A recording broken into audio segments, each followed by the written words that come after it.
Je m'appelle Rémi Mauger et je viens de pas très loin et je suis réalisateur. Cette année, j'ai fait un film qui s'appelle Ma langue natale. C'est un regard très personnel sur une langue.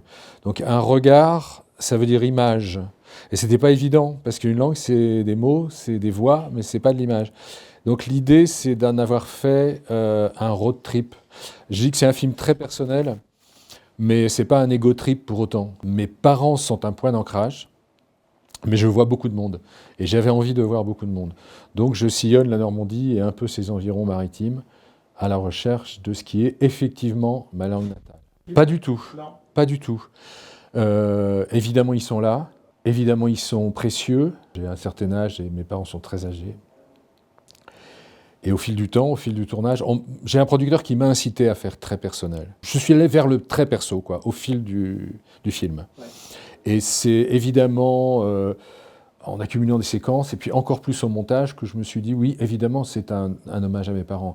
Et c'est un film qui me fera un drôle d'effet quand mes parents ne seront plus là, parce qu'ils sont évidemment pas éternels. Mon père va avoir 96 ans quand même. Donc j'ai ce privilège d'avoir des parents qui ont toute leur tête, et qui sont dans cette mémoire, et qui sont encore dans cette parole qui a été largement notre langue à tous, à tous les trois, et à mes frères et sœurs compris, quoi. Alors moi, ce qui me touche, je peux revenir sur votre expression « contre vents et marées », avec vents et marées. Mais oui, parce que il y a une espèce de poétique là-dedans pour qualifier le monde, leur monde, le vent, la mer, la terre, les mots de l'usage courant autrefois, des mots qui se sont perdus parce qu'on n'a plus l'usage des choses. C'est un film sur les mots et les choses, et la manière de dire, la manière de faire. C'est un vieil Indien, je crois, qui disait mais si on meurt tous, comment ils vont parler de nos arbres ? C'était prémonitoire, parce que peut-être qu'autour de lui, là où il vivait, il n'y a plus d'arbres. Donc chez nous, c'est la même chose. Il y a une poésie formidable. Et puis, alors, je parle du point d'ancrage familial, mais c'est le point d'ancrage idéal. Parce que La Hague, là, on est presque loin à 40 ans. Ouais.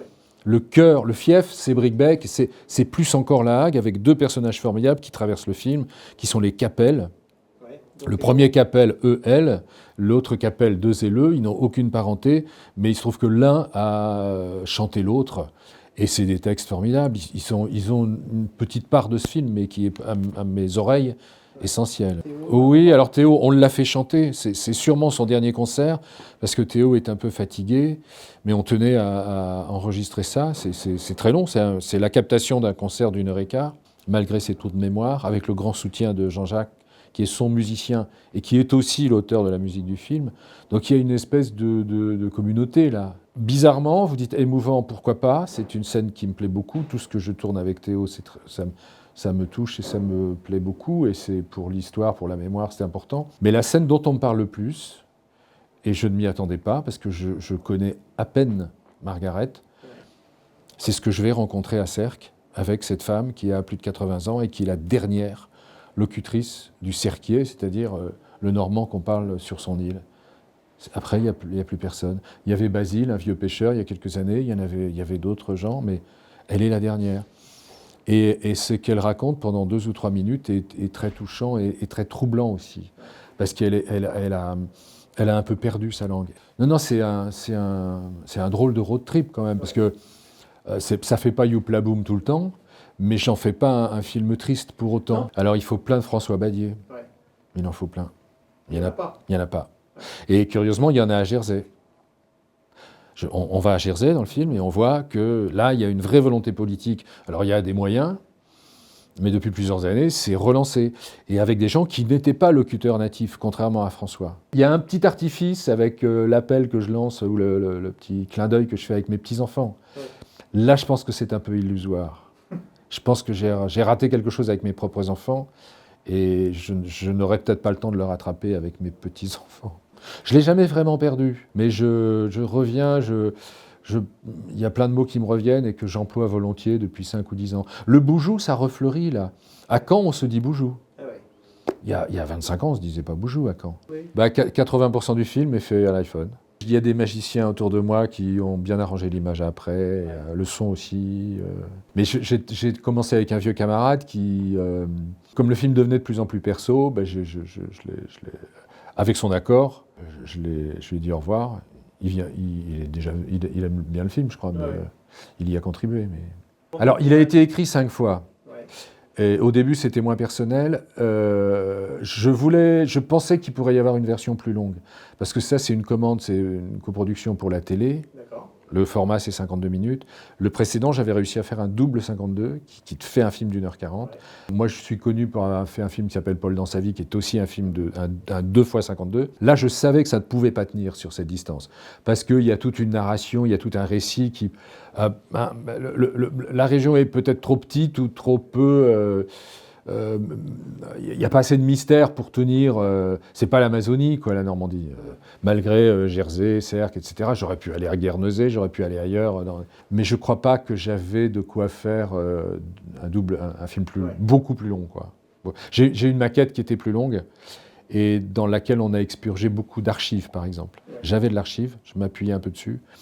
Et en fait, on n'en a pas besoin. C'est un film contemporain. C'est un film à la fois testamentaire et contemporain.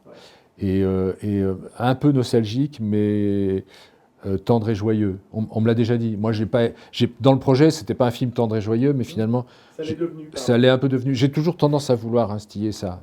Ouais. Non, j'ai fait confiance à ce que je ressentais, quoi. Je savais qu'il y avait des points particuliers à capter, des gens, des situations. Non, c'est pas une vraie enquête. Puis je suis pas un spécialiste. Hein. Je suis pas un grand sachant, moi, sur le Normand.